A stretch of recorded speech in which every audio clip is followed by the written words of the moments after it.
What is going on, YouTube?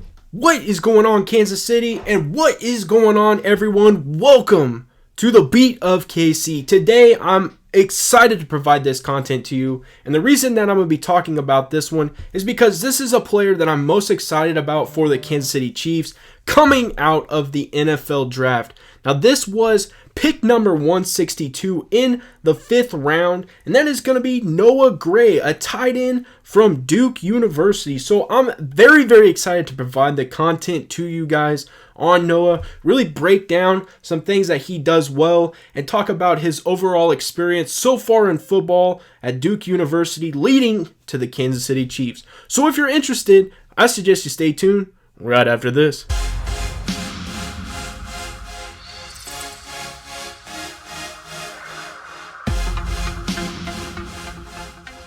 We start talking about Noah Gray, the tight end from Duke University. I like to ask that you guys smash this subscribe button and smash that like button to help get this YouTube channel out to Kansas City, out to the YouTube universe, and start spreading the wealth of what's going on here. So please smash that subscribe button, smash that like button, and now it's time to get into the video.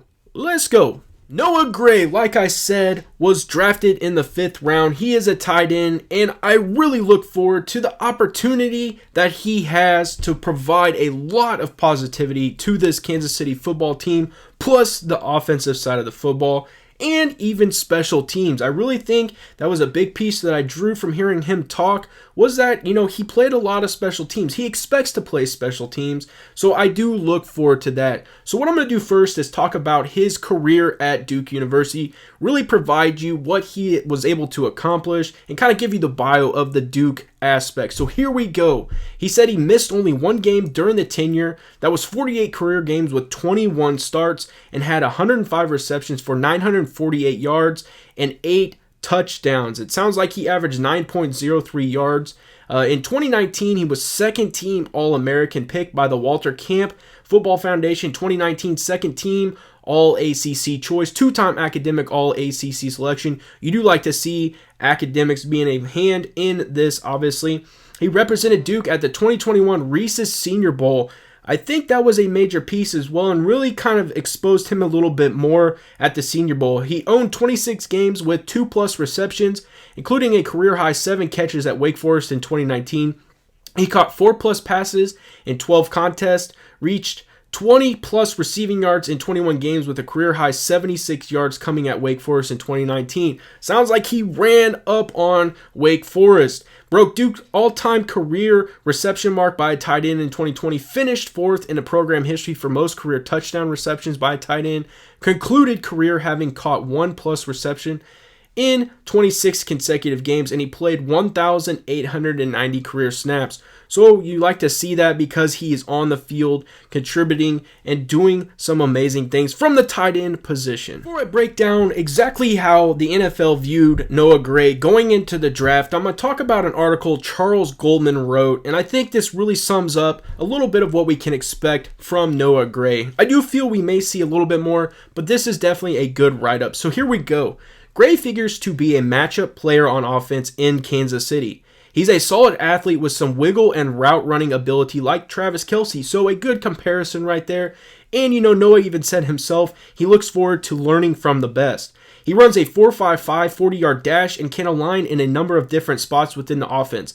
I do like to see that. Obviously, he can get down, and if he has to, he can block. But I think where we're going to see him a lot is lining up in the slot position. I do really feel they're going to probably put Noah in the slot position at times, and we're going to see him do some amazing things. But what is unique, as we're going to find out, is he also lined up in the H-back position. So it says, I expect that he'll be used as a stalk blocker on the outside and line up on the wings as an H-back. I'm sure he has the strength right away to be an effective as an in-line blocker, but he could develop nicely over time, and I do think that that is where you're going to see him really start to develop. You'll see in some of these clips that I provide, he does actually have some decent route running ability. He does have some pretty soft, good hands, But the thing is it's going to be nice to see him continue to learn and really develop as a blocker as well. That's something we saw Travis Kelce do as well. You know, when he first came on the scene with the Kansas City Chiefs, he was a decent route runner. He still had some times where he would, drop the ball, but he learned to develop and block, and that was a key piece for Travis Kelce. So it'll be nice to see Gray do the same thing. So the article continues. It says, touchdown and receiving production were only marginal during his time at Duke, notching just under 1,000 yards receiving on 105 receptions and 8 touchdowns. He only had one season with over 29 receptions, and that was in 2019 when he caught 51 passes on the year.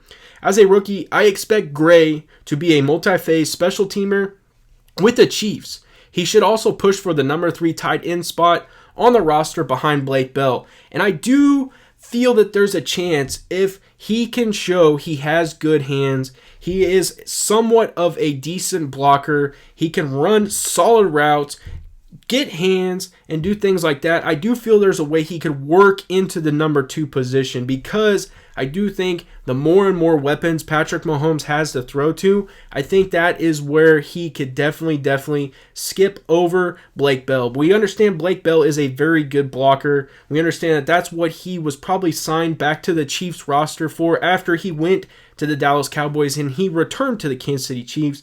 So it'll be interesting to see this competition in training camp and really lead into the season. Obviously it's going to be exciting. You want some competition when it comes to these positions because it only elevates the levels of play for a lot of these players. So this position right here is definitely going to have competition between the 2 and the 3 tight end.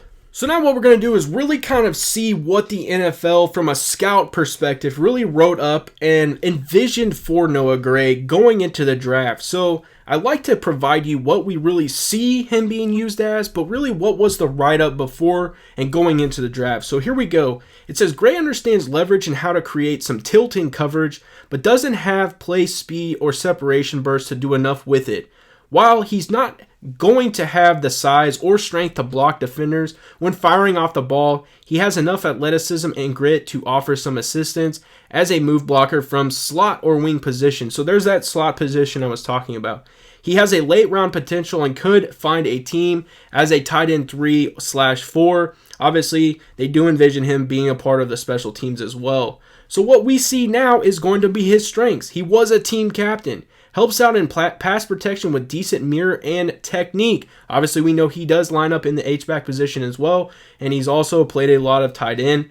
Will stick and sustain as a slot blocker, reads the track properly when asked to lead block, slick footwork and leverage in his routes, ability to run more complex routes underneath, spins open subtly in space against zone, sharp angles out of his turns, adjustment and focus to bring the throw in. So really as a receiver, you're seeing him sculpted in that. Obviously they say he didn't catch a whole lot, but it sure sounds like that is a strength that he has. So I'm excited to see that because we do need more weapons for Patrick Mahomes. We are aware we lost Sammy Watkins. Is Mecole Hardman going to be able to take that next step? And there's just a lot of question marks around the receiver position after Tyreek Hill and things like that. And Travis Kelce, obviously. So we're really going to have to see some of these receivers step up. Is DeMarcus going to be able to step up? So questions like that. So some weaknesses that they say Noah Gray has. Just 9 yards per reception during career. Thin through waist and hips, lean lower body. That can obviously be worked on, and I do feel the Chiefs will definitely do that.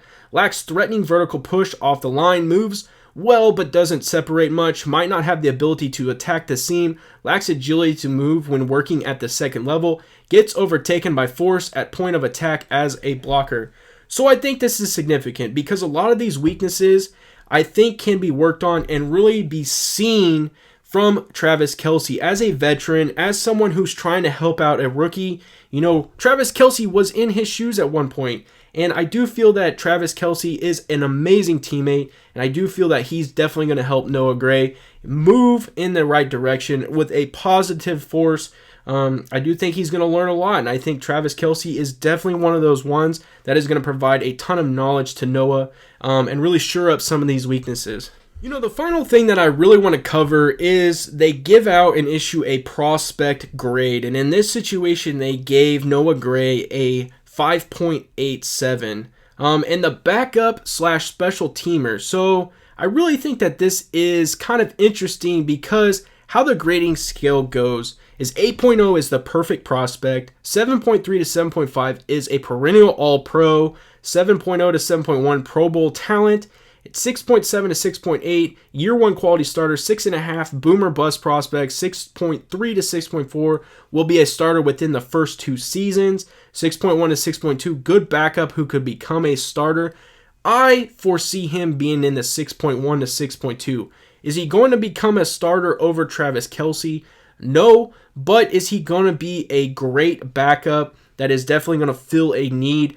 That is where I think we see him filling that 6.1 to 6.2. So continuing on, it says 6.0 is a developmental traits-based prospect, 5.8 to 5.9 backup special teamer. That is where they envision him. 5.5 to 5.6 chance of making the roster at a practice squad, and the rest is just not good, so we're not going to finish off. But I do feel that Noah Gray has a chance to be a very good backup and potentially a starter one day down the road for this team if he continues to progress and develop as a tight end / receiver. I appreciate you swinging by and checking out this video on Noah Gray. I can assure you that this will not be the last video on Noah because we will see him develop through the season. We'll talk about him more in training camp because he was one of our draft picks here in Kansas City, so I'm excited to talk about him more. Plus, I kind of have a connection to tight ends. I really like to see them play. I enjoy the aspect of being able to block and really, push somebody back, but also run out and just have good skills at catching the football, running good routes. It's just awesome to see. So I can assure you we will be talking about Noah Gray again. I do want to thank you for coming by and checking out this video for sure on Noah Gray. And I want to thank you for coming by the Beat of KC. As always, have a good day.